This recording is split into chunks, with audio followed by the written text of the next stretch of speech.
Bonjour à tous, je voudrais vous partager un extrait d'un texte que j'écris avec Lionel Chuch et qui se nomme « L'amour sans filtre ».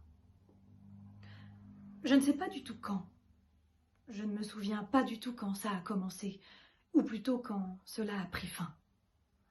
Nous avions des stylos, des carnets, des crayons, des feuilles, des enveloppes, du papier à lettres, et parfois même du papier à lettres avec un motif. Il y avait par exemple Elvis Presley, ou un paysage de montagne, ou simplement un cœur, oui, un simple cœur.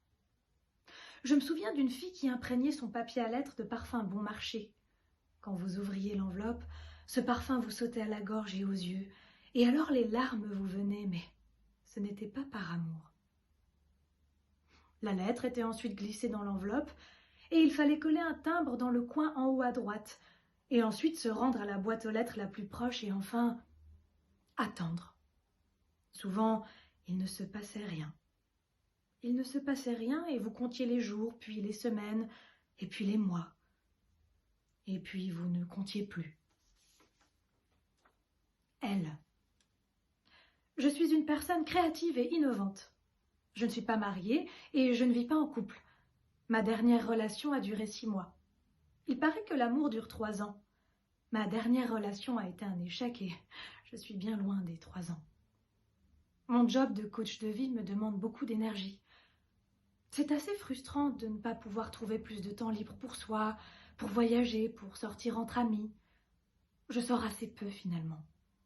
Je crois que je ne me débrouille pas très bien.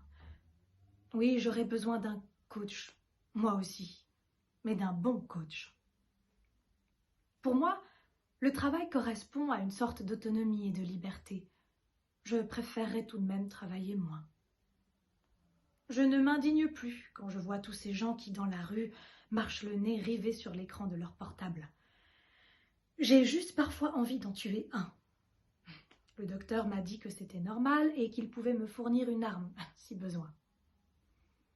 Rien ne me fait peur, à part la peur d'oublier de vivre, celle d'aimer, mais d'aimer vraiment. La peur de souffrir aussi. La souffrance me fait peur.